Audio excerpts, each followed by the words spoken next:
Hello and welcome to ADHD Support Talk Radio. ADHD Support Talk is sponsored by addclasses.com. Stop by addclasses.com today to sign up for free webinars. My name is Tara McGillicuddy and I am the co-host of ADHD Support Talk Radio. And in just a moment, Lynne Edris is going to join me and we're going to be talking about realistic New Year's expectations. So welcome, Lynne. Thanks, Tara. I'm a woman with ADHD myself. I am an ADHD and productivity coach, co-host of the ADHD Support Talk Radio podcast. And, I get where our listeners are. I've been there, so many of our listeners are overwhelmed and feeling like they're underperforming and come out the other side, so to speak, as I often say. And what I really, really believe is that every single person with ADHD can share the same success themselves. You can learn more about me and what I do and the programs and services I offer at www.coachingadvantages.com. And if you sign up at www.timetothrivegroup.com, you can join my live free 5-week group coaching program with some of the top ADHD experts in the world that's starting on January 11th of 21. So just go to timetothrivegroup.com and save your spot and get ready for the live program today. And Tara, actually, you're going to be one of our speakers again this year. Yeah, I'm excited and I'm so glad to be back. I was talking to you right before we start recording saying, oh my gosh, I have not hosted a podcast episode I don't know how long. So I am glad to be back, to be the one you lead. You and I have been talking throughout the year, but you've been the one leading the conversation. So I'm so glad to be back, the podcast, because I've been doing this podcast for over a decade now. Wow. And we're going to talk about realistic New Year's expectations because as we're recording this, it's the very beginning of 2021 and 2020 was, what's the word they're using? Unprecedented. It was something, all right. That's for sure. So where would you like to get started? There's so much we can talk about when it comes to New Year's resolutions in general, but 2021 is quite a different year. It is. And one of the things that you and I were talking about before we jumped on the recording is, in general, I think people have high expectations. Many people have high expectations for a new year, right? It can feel like a fresh start. Some people are into resolutions, setting goals for themselves, that type of thing. But many of us, after the craziness of the December holidays in a normal year, are ready for things to kind of turn around and have a different trajectory once the new year starts. I think this new year has even more sort of expectation and pressure attached to it than a regular new year does, because 2020 was, I'm just going to say it, excuse me guys for my potty mouth, but 2020 was something of a shit show for a lot of us, right? It really was. I mean, I've heard it called a year that will live in infamy and so many other things. And we're laughing and we're joking around about it, but there have been a lot of people who have really struggled in 2020 years for a lot of reasons, right? Yeah. Health, medical stuff, the pandemic, job, employment, lots of things. It's been a really difficult year in general. Yeah. And I think some people individually who have had worse years than 2020, but we as a whole like world, we are all experiencing a lot of the same things at the same time. So it's just, it's intense. And, coming into 2021, I think a lot of people like, oh, I can't wait for 2020 to be over. I'm so ready, blah, blah, blah. And I think because 2020 was so challenging, a lot of us I can't wait for it to be gone. 2021 is going to be amazing. And here we are in 2021. Not that it can't be an amazing year, not that it can't be a great year, but I think we have some unrealistic expectations as human beings, what 2021 is going to be. I think, like I said, just about any new year comes with a lot of expectation. But I think 2021 has really got some high expectations. And one of the things that you and I were talking about earlier is I did have to have some conversations with some of my clients, like toward the end of December of 2020, talking about, just realize that as much hope as everyone is feeling about this year, you're not going to wake up like in January of 2021 and everything all of a sudden be back to normal. I'm using my quotey fingers, right? That's one of the things that I think, Tara and I were joking around about, we woke up on New Year's Day and, nothing had really dramatically changed overnight, unfortunately, for a lot of reasons. So really paying attention to what are your expectations. And I think that's one of the things that I often encourage clients to do when we're talking about making changes. We're talking about goals. We're talking about, anything that you want to do differently. Like what does that mean? Really, get clear on what those expectations are for you. And then you can look at how to get there. But if you're expecting 2021 to be some sort of miracle right out of the gate, there are great things happening and there are great things that can give us a lot of hope in a lot of different areas, but it's not going to be a quick switch of a flip, so to speak. Yeah, and a lot of people just want to be so done with 2020, and it's understandable. Yeah. Like I think I was talking to you, I had a friend that says, I'm just going to burn my calendar to be done with 2020 and go into 2021. But in order to have a successful new year or at any time, it's really important to pay attention to what's been going on in the past. Right. Your challenges, and also what did you learn in 2020? A lot of us, as challenging as it was a very transformative year for a lot of people. So, what were you grateful for in 2020? What did you learn? And I mean, that's the thing. If you just bury 2020, burn it, whatever it is, you may not be as successful in the new year in 2021. And yeah, it's kind of like a movie, all this hype for a movie, and you go and watch it and you're like, that was it. I mean, that's what I think a lot of us, as we're recording it, it's the first week in 2021. And I think I'm like, okay, I'm still don't have the motivation to clean my apartment. I'm still not excited. What the heck? I want my money back. 2021 is perfect. Right. I still didn't want to get on that treadmill this morning when my alarm went off. I know. I feel you. It's something to think about, right? I think that one of the things that can make someone more successful, really in any experience, is having the ability to analyze, and that's probably not the best word choice, but to look back and reflect and think about, what did you learn? What can you take away? What would you like to do differently? What went well? What could have used some improvement that you could have had some impact on? And how can you use that going forward?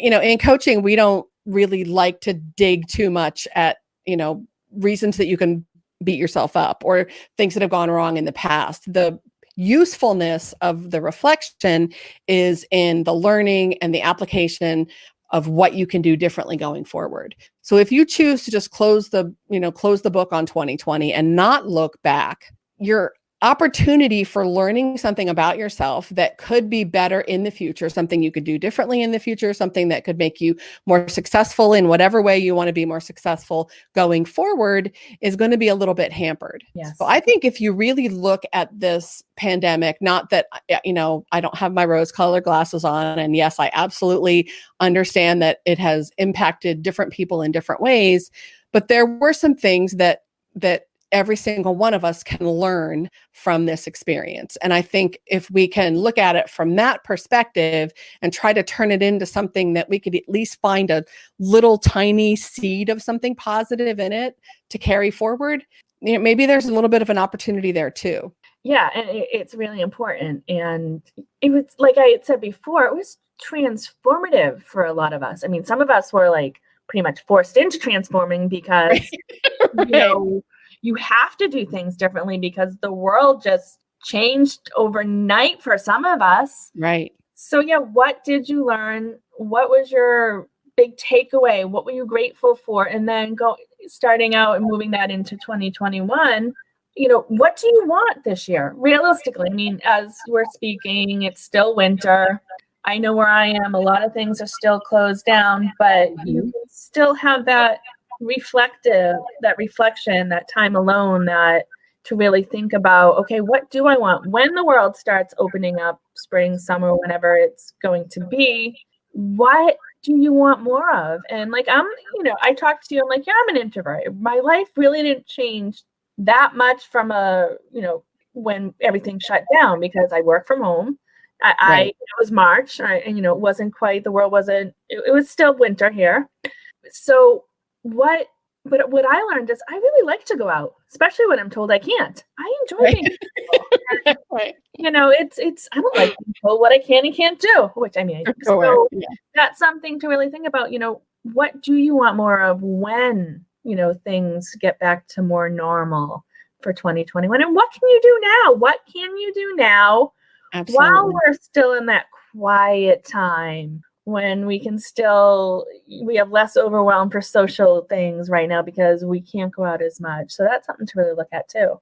It really is. And I think that what you just touched on is it's sort of one of the keys. And I think for a lot of things, when it comes to us, sort of those of us with ADHD, is taking a moment to pause and to think is not natural when you have ADHD, but it is something that really is important to learn to do. And this is one of those times where taking just a couple of minutes, and guys, I'm not talking about writing a full-on dissertation and spending hours analyzing your year. I'm talking about spend a couple of minutes and think about what do I want more of? What do I want less of? What do I want to do now? What can I do now to give me more of what I want more of what I need more of, and less of what I want less of. And some of those things will be easier come, whenever the world starts to open back up again. But there are things we can do right now that if we just keep, my husband always calls it pedaling faster, right? If we just keep moving and just keep pushing through our days without taking time to pause and really reflect and think, we're going to be in a very similar position when the rest of the world goes back to normal. Yes. Right. And that's not something any of us really want. Right. So are there things you can do now to make your life better? Are there things you can do now to start to move you toward what you want to be different, going forward? But that pause is the key to all of it. And it's really not something that most of us do sort of reflexively. No, especially those of us with the ADHD brain wiring. Absolutely. What I think is also very important, I know for those of you who follow me and listen to me, I've been talking a lot about gratitude, especially in the past year. And being in gratitude is so important. And I think by default, a lot of us just focus on the negative. And when the world is negative and anything you watch, listen to, you're bombarded with negativity, it can be even more challenging, to get into that positive mindset, that positive energy. But being in gratitude is just so important. And there's research that, shows you that your brain chemistry changes for the better. Your immune system, you have a better immune system. So being in gratitude is so important. And it's funny, the past couple of years, I got really annoyed by, when people start arguing about toilet paper, whether to be under or over the roll. And that used to drive me crazy. I remember saying a couple of people, I'm like, why don't you just be grateful that you have toilet paper? This is before we had a toilet paper shortage. So, I mean, waking up, you can start, if you don't, because some people are like, oh, what do I have to be grateful for? I mean, when we first wake up in the morning, we go to the bathroom. I mean, I do that. I'm like, I'm grateful for the toilet paper. Especially now when we know what it's like to worry about having enough toilet paper, right? Absolutely.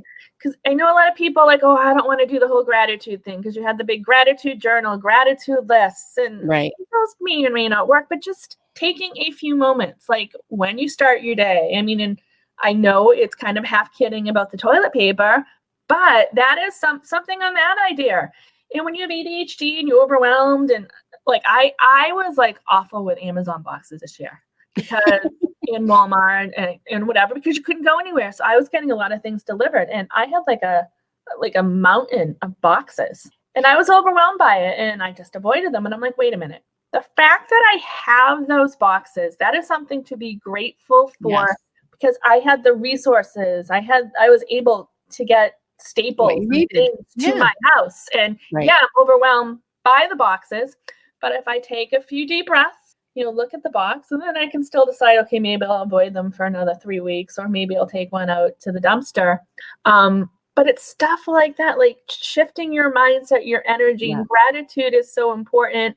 And I don't think we as a society in general focus enough on that.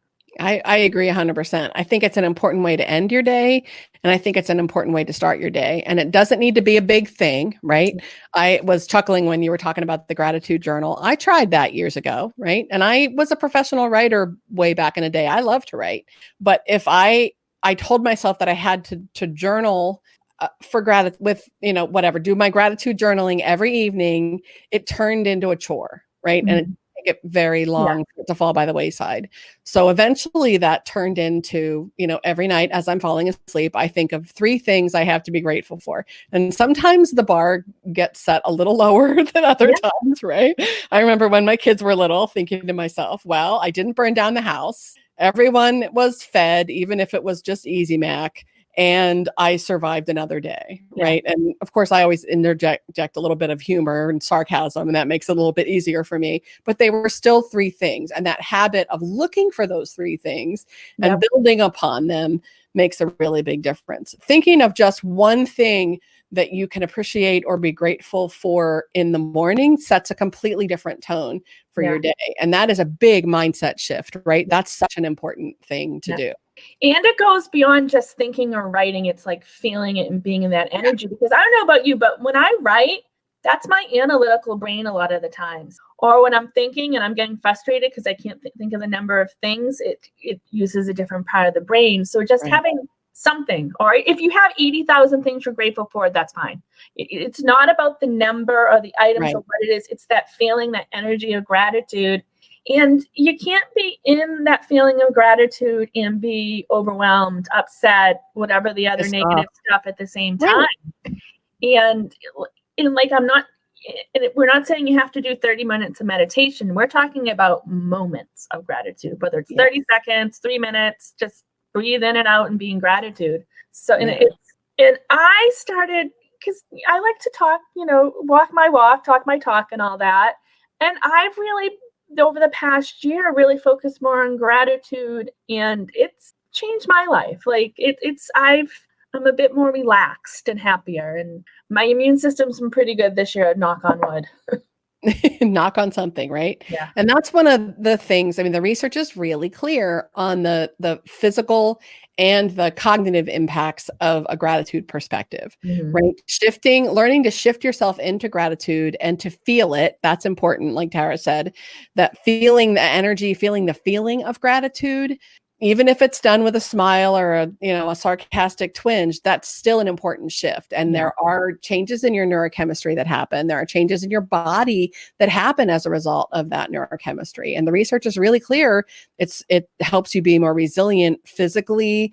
It helps you be more resilient emotionally, mentally, more resilient in terms of like your immune system and your health. It is. And it doesn't have to be a big old chore. Yeah. Right? And if you're in a crappy situation, tough situation, you don't have to find the gratitude of that situation. Right. I mean, there's some people that can do that, and they're awesome. I'm not one of those, and I'm not telling you you have to be one of those, but you can shift onto something else. Yes. If you're going, if your kitchen's a mess and you're overwhelmed, shift your attention, your focus, your energy into something else for a few moments. Then come back. More than likely, that overwhelmed, cluttered kitchen help a little bit. Will be easier to deal with. But you don't. And if you're going through a tragedy in your life, you don't have to be in gratitude about what's going on in your life. I just want to make that clear, because some people are like, well, my life bleeping sucks right now. I can't find gratitude in it. No, you may not be able to find gratitude in that situation, but there's going to be something else that you are grateful for, and that's going to change your brain chemistry and energy and all that. And the more you look for things to be grateful for, the easier it is to find them, right? It really is. There are a lot of different sort of names for that, the law of attraction, whatever you want to call that. But in terms of how your brain works, your brain is wired to notice more of what you're paying attention to. Yeah. And right now I'm having a total brain freeze on what that's called for in the part of the brain. I believe it's the reticular activating system that makes you focus on and notice more of whatever it is that you're focused on. So if you're focused on looking for gratitude, it's going to make it easier for you to find it, more things to be grateful for more quickly. And that's, but it takes practice for a lot of people. Yeah, I am one of those, my mom always says, there you go, making lemonade again. I am one of those people that looks for a positive in the middle of like a shit show. Yeah. because I really believe from a values perspective that I can find something there. That doesn't mean that I'm going to use the word again, sorry guys, the shit show itself is the thing to be grateful for, but there's other stuff in there. There is, if you look for it. And it is really an important thing to start to shift your focus a couple of times a day. And you're realistic. Like, I know you. If you were one of those people with their head in the clouds. No, I'm not a Pollyanna. Glasses, right. We wouldn't be working on things right. And I'm the same way. Right. But yeah, I mean, that's real. That's one thing that's important. So we talked about gratitude. We talked about realistic expectations and not just forgetting that 2020 or whatever else in the past didn't exist. What are some other things, or what's something else that you think is important to mention when it comes to realistic New Year's expectations? I think a lot of people in general use this time of year as a bit of a reset. So whether you're someone who sets goals for the year, or whether you're someone who's into like resolutions, I know a lot of our tribe, like the words goal and the word resolution don't resonate with my clients all that much. So that's not true for everyone, but I think in terms of theme, like I like to have a theme for the year, right? And then my goals and my behaviors and the things that I'm working toward are the activities and actions and things that reinforce that theme. So thinking about, what do you want the year to look like? How do you want it to feel? What do you want to be different? And then making a realistic sort of, I'm going to call it like a plan of action, but it's really like a realistic path. So how are you going to know if you're on path? What does that look like? Like, first of all, where are you headed? Right? If you don't know where you're headed, if you don't know what it is that you're trying to achieve, how do you know what the path is? So deciding on what that is, your theme or what you're moving toward, and then having some concrete, simple actions that move you toward that. There's an expression, and I never remember quotes very well, but it's something to the effect of a goal without a clear plan of action is nothing more than a wish. Yes. And wishes are awesome, but come the end of 2021, right? What do you want to be different? You're not going to get there if you haven't found some specific like actions that you can take that are going to move you in that direction. So if you want to be healthier at the end of 2021, what does that mean? And what are the things that are going to support you moving in that direction? So are you going to want to move your body more? Like, what does that mean, right? You want to add more steps to your days? Do you want to work out more intentionally more often? Do you want to, walk your dog once a week? I don't know. I mean, once a day, something like that. But thinking about the specific actions that are going to move you in that direction. And then just like giving yourself some grace. Yes. And I always say, take again that pause, right? Review, where are you? What's working? What's not working? Revise, look at what you need to tweak to make it easier for you, right? Because your success is going to be what you're able to maintain, what you're going to be able to sustain for the long haul. And that's for most of us, starts out with what's easier. And then give yourself credit, right? Like reward yourself. Give yourself an attagirl or an attaboy or I always call it like a yay me, and build that into it. It's one of the things, and if I have any clients listen to this, I often talk about, the gratitude we're talking about for life in general is important, but you've got to turn some of that inward, right? Yeah. What is it that you've done that you can give yourself credit for? What is it about you that you can be grateful for? And it doesn't always have to be about doing, right? It can be about your attitude. It can be about your personality. It can be anything about you. It doesn't always have to be something that's about, doing or, productivity kinds of stuff. So how can you give yourself credit, and what can you find to give yourself credit for? So if you can start to turn that gratitude inward a little bit more, it can make a really big difference. Yeah, I think that's really important, connecting with yourself and you, like what's important to you.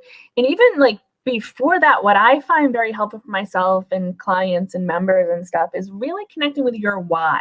Why it is important for you to do something, like, we can use the example of losing weight, getting healthy.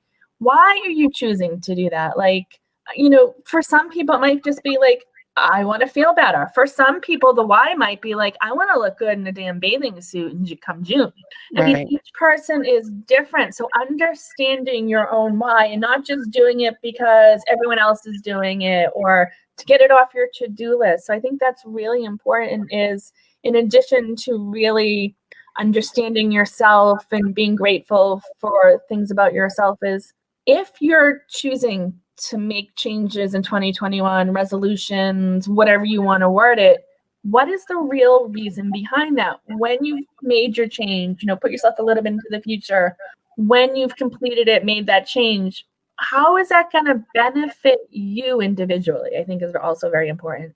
I think so too. And I always tell my clients with this, go deep, right? I want you to really get to your core values. I want you want to dig at this until you feel some real like emotion. Mm-hmm. And then you're there. And then you've got to find some ways to keep that in front of you. Yeah. Because right now, what's today, January 4th, 2021, as we're recording this, come with my sense of time, come like January 31st, 2021, that why may not really like be front of mind for me anymore. Yes.